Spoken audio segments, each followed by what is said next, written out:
Hi everybody, welcome to Afterburner. I'm Bill Whittle. Well, there's been a major outbreak of measles at Disneyland, and the issue of immunization has been hot in the news lately. And because it's in the hands of the modern news media, formerly composed of those truth-seeking individuals called journalists, but now the domain of agenda-driven ideologues, most accurately referred to as the audiovisual department of the Democratic Party, somehow in the ongoing debate about immunization, it's the Republicans who've been tarred with the label anti-science. Now, Rand Paul, who we might want to remember is in fact a medical doctor, said that he was against the government forcing people to immunize their children. That's not anti-science, that's anti-coercion.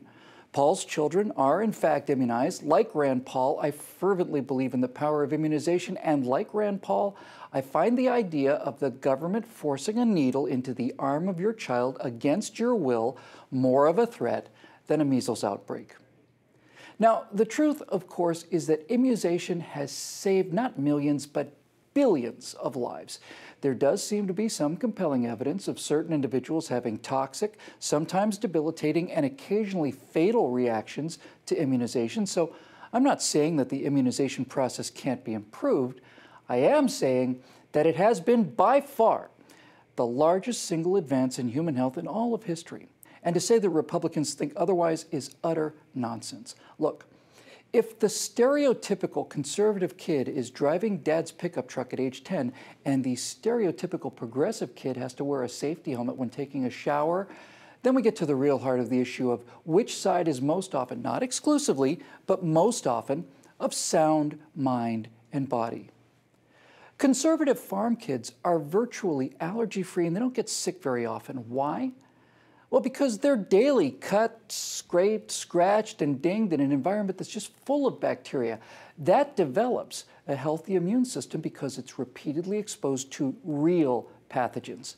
They get a booster shot every time they get a small cut on the hand. Now, in stark contrast, progressive kids raised in a New York penthouse living in a world of disinfectant sprays and hand sanitizers and all the rest have allergy rates that are going through the roof, and that's because they're not exposed to genuine pathogens, and the allergic reaction is simply the immune system attacking its own body because it can't tell friend from foe because there are no foes.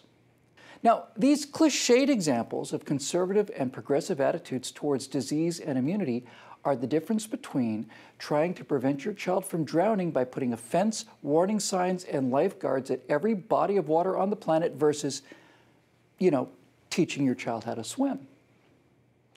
And the most disturbing thing about progressive child-rearing practices is not how they attempt to isolate and protect their children's bodies from external threat, as opposed to stressing them a little so that they're prepared for greater stresses later on. It's what this progressive attitude does to their children's minds is what we really have to fear. Losing a baseball game is like getting a smallpox vaccination. It hurts, but not enough to kill you. And in response to the hurt, the body produces the tools and the strength to fight back when the real disease comes calling. When progressives insist on not keeping score at baseball games because they don't want to damage a child's confidence and self-esteem, well, they are in fact depriving that child of confidence and self-esteem because real confidence and self-esteem come from getting up after defeat, not from never having to face defeat.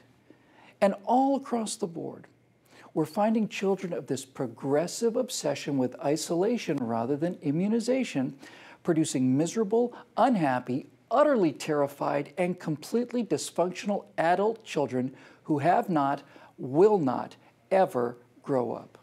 It's a form of child abuse.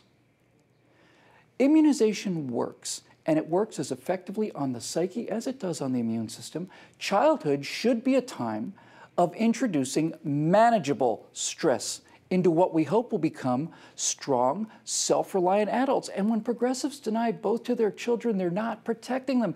They're eliminating their ability to not only survive, but to thrive, to be happy. Because happiness, ultimately, is freedom from fear. We're the land of the free because we're the home of the brave. And we didn't defeat the British or the Nazis or the Japanese or the communists or the jihadis by celebrating our indigo auras. We did it by slowly building strength, by being of both sound mind and body. And while progressive parents are having Aristotelian arguments with 2-year-old children writhing screaming on the floor of the toy department, other children across the world are watching as men are being burned alive in cages. Now, both of those kids are going to grow up someday, and when they do, we are going to find ourselves in real trouble.